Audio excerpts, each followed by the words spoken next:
Friends, അപ്പോൾ ഇന്നത്തെ വീഡിയോയിൽ നമുക്ക് ഈ കാണുന്ന ക്യൂട്ടായിട്ടുള്ള ബർത്ത്ഡേ കാർഡ് ഉണ്ടാക്കിയെടുത്താലോ. അപ്പോൾ നിങ്ങളുടെ ഫ്രണ്ട്സിനൊക്കെ ബർത്ത്ഡേക്ക് ഗിഫ്റ്റ് കൊടുക്കുന്ന സമയത്ത് ഈ കാണുന്ന ക്യൂട്ടായിട്ടുള്ള ബർത്ത്ഡേ കാർഡും കൂടെ അതിൽ ഇൻക്ലൂഡ് ചെയ്യുന്നതാണ് കേട്ടോ.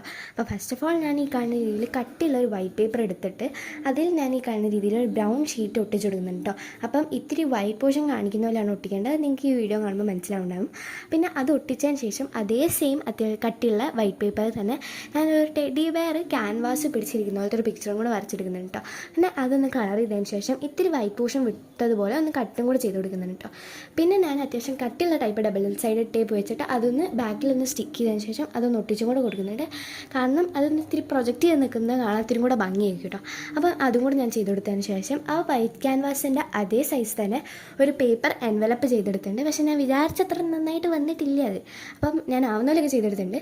പിന്നെ അതിൻ്റെ ഉള്ളിൽ happy birthday my dear friend എന്നും കൂടെ എഴുതി കൊടുക്കുന്നുണ്ട്. Happy birthday my dear friend എന്നാണ് എഴുതാൻ വിചാരിച്ചെങ്കിലും ഹാപ്പി ബർത്ത്ഡേ മൈ ഡിയർ എന്ന് എഴുതിയപ്പോൾ സ്ഥലം തീർന്നു പോയതുകൊണ്ട് അത് വെച്ചിട്ട് അഡ്ജസ്റ്റ് ചെയ്തിട്ടുണ്ട്. പിന്നെ ഞാനൊന്ന് ഗ്ലൂവും കൂടെ തേച്ചിട്ട് അതൊന്ന് ഒട്ടിച്ച് കൊടുക്കുന്നുണ്ട് കേട്ടോ. പിന്നെ ഞാൻ അതൊന്ന് നമുക്കൊന്ന് ക്ലോസ് ചെയ്യണ്ട. അപ്പോൾ അതിന് വേണ്ടിയിട്ട് കവായി സ്റ്റിക്കേഴ്സിന് ഒരു ഹാർട്ട് സ്റ്റിക്കർ വെച്ചിട്ട് അതൊന്ന് ഒട്ടിച്ചും കൂടെ കൊടുക്കുന്നുണ്ട് കേട്ടോ. പിന്നെ അതും കൂടെ കഴിഞ്ഞ് നമ്മുടെ പണി കഴിഞ്ഞു. പിന്നെ ഞാൻ താഴെയായിട്ട് ഓപ്പൺ മീനും കൂടെ എഴുതി കൊടുക്കുന്നുണ്ട് കേട്ടോ. നിങ്ങൾക്ക് ഈ ക്രാഫ്റ്റ് ഇഷ്ടപ്പെടുകയാണെങ്കിൽ ഉറപ്പായിട്ട് സബ്സ്ക്രൈബും ലൈക്കും ചെയ്യാൻ നിങ്ങൾ മറക്കരുത്. അപ്പോൾ ബൈ.